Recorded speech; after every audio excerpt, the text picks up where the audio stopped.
यस्मिन्नेतत् विभातं यत इतम् अभवत् येन छेदं य एतत् योऽस्मात् उत्तीर्णरूपः खलु सकलमिदं भासितं यस्य भासा यो वाचां दूरदूरे पुनरपि मनसां यस्य देवा मुनीन्द्राः नो विद्युस्तत्त्वरूपं किमु पुनरपरे कृष्ण तस्मै नमस्ते. ಶ್ರೀ ಗುರುವಾಯೂರಪ್ಪ ಶರಣಂ.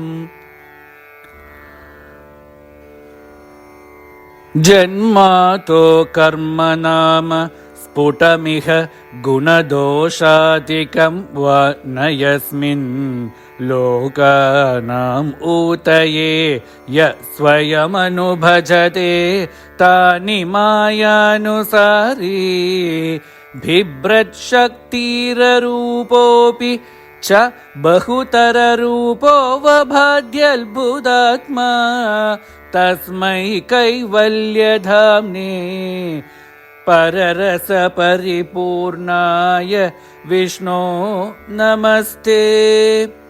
ಶ್ರೀ ಗುರುವಾಯೂರಪ್ಪ ಶರಣಂ. ನೋ ತಿರ್ಯಂ ಚ ನ ಮರ್ತ್ಯಂ ನ ಚ ಸುರಮಸುರಂ ನ ಸ್ತ್ರಿಯಂ ನೋ ಪುಮಾಂಸಂ ನ ದ್ರವ್ಯಂ ಕರ್ಮ ಜಾತಿಂ ಗುಣಮಪಿ ಸದಸತ್ವಾಪಿ ತೇ ರೂಪಮಾಹೋ ಶಿಷ್ಟಂ ಯತ್ ಸ್ಯಾತ್ ನಿಷೇಧೆ ಸತಿ ನಿಗಮಶತೈ ಲಕ್ಷಣವೃತ್ತಿತಸ್ತತ್ ಕೃಚ್ಛೇಣ ವೇದ್ಯಮಾನಂ ಪರಮಸುಖಮಯಂ ಭಾತಿ ತಸ್ಮೈ ನಮಸ್ತೆ. ಶ್ರೀ ಗುರುವಾಯೂರಪ್ಪ ಶರಣಂ. ಮಾಯಾಯಾಂ ಬಿಂಬಿತಸ್ತ್ವಂ ಸೃಜಸಿ ಮಹದಹಂಗಾರ ತನ್ಮಾತ್ರಭೇದೈಃ ಭೂತಗ್ರಾಮೇಂದ್ರಿಯಾದ್ಯೈರಪಿ ಸಕಲ ಜಗತ್ ಸ್ವಪ್ನ ಸಂಕಲ್ಪಕಲ್ಪಂ ಭೂಯಃ ಸಂಹೃತ್ಯ ಸರ್ವಂ ಕಮಟ ಇವ ಪದಾನ್ಯಾತ್ಮನಾ ಕಾಲಶಕ್ತ್ಯಾ ಗಂಭೀರೇ ಜಾಯಮಾನೇ ತಮಸಿ ವಿತಿಮಿರೋ ಭಾಸಿ ತಸ್ಮೈ ನಮಸ್ತೆ. ಶ್ರೀ ಗುರುವಾಯೂರಪ್ಪ ಶರಣಂ. ಶಬ್ದ ಬ್ರಹ್ಮೇತಿ ಕರ್ಮೇತ್ಯನುರಿತಿ ಭಗವನ್ ಕಾಲ ಇತ್ಯಾಲಪಂತಿ ತ್ವಾಮೇಕಂ ವಿಶ್ವಹೇತುಂ ಸಕಲಮಯತಯ ಸರ್ವತಾ ಕಲ್ಪ್ಯಮಾನಂ ವೇದಾಂತೈರ್ಯತ್ತು ಗೀತಂ ಪುರುಷ ಪರಚಿದಾತ್ಮಾಭಿಧಂ ತತ್ತು ತತ್ವಂ ಪ್ರೇಕ್ಷಾ ಮಾತ್ರೇಣ ಮೂಲ ಪ್ರಕೃತಿ ವಿಕೃತಿ ಕೃತ್ ಕೃಷ್ಣ ತಸ್ಮೈ ನಮಸ್ತೆ. ಶ್ರೀ ಗುರುವಾಯೂರಪ್ಪ ಶರಣಂ. ಸತ್ವೇನ ಸತ್ತಯಾ ವಾ ನ ಚ ಖಲು ಸದಸತ್ವೇನ ನಿರ್ವಾಚ್ಯ ರೂಪ ಧತ್ತೆ ಯಾ ಸವ ವಿದ್ಯಾ ಗುಣಫಣಿಮತಿವತ್ ವಿಶ್ವದೃಶ್ಯಾವಭಾಸಂ ವಿದ್ಯಾತ್ವಂ ಸೈವ ಯಾತ ಶ್ರುತಿವಚನಲವೈಃ ಯತ್ಕೃಪಾಸ್ಯಂದಲಾಭೇ ಸಂಸಾರಾರಣ್ಯ ಸದ್ಯ ತ್ರುಟನ ಪರಶುತಾಂ ಏತಿ ತಸ್ಮೈ ನಮಸ್ತೆ. ಶ್ರೀ ಗುರುವಾಯೂರಪ್ಪ ಶರಣಂ.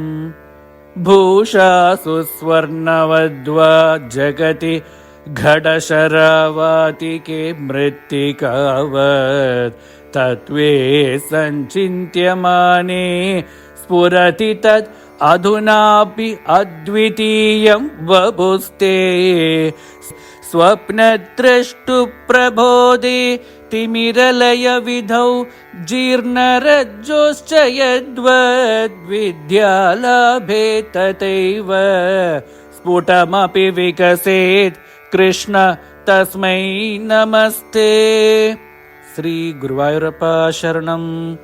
यद्भीत्योधेति सूर्यो दहति च दहनो वाति वायुस्तदान्ये यद्भीता पद्मजाध्या पुनरुचितबलिन् आहरन्तेऽनुकालम् येनैवारोपिता प्राक्निजपदमपि ते च वितारश्च पश्चात् तस्मै विश्वं नियन्त्रे वयमपि भवते कृष्ण कुर्म प्रणामम्. श्री गुरुवायूरप्प शरणम्. त्रैलोक्यं भावयन्तं त्रिगुणमयमितं त्र्यक्षरस्यैक्यवाच्यं त्रिशानामैक्यरूपं त्रिभिरपि निगमै गीयमानस्वरूपं तिस्रोऽवस्थाविदन्तं त्रियुगजनिजुषं त्रिक्रमाक्रान्तविश्वं त्रैकाल्ये भेदहीनं त्रिभिरहमनिशं योगभेदैर्भजे त्वाम्. श्री गुरुवायूरप्प शरणम्. सत्यं शुद्धं विबुद्धं जयति तव वपु नित्यमुक्तं निरीहं निर्द्वन्द्वं निर्विकारं निखिलगुणगणव्यञ्जनाधारभूतं निर्मूलं निर्मलं तत् निरवधि महिमोल्लासि निर्लीनमन्तः निस्सङ्गानां मुनीनां निरुपम परमानन्दसान्द्रप्रकाशम्. श्री गुरुवायूरप्प शरणम्.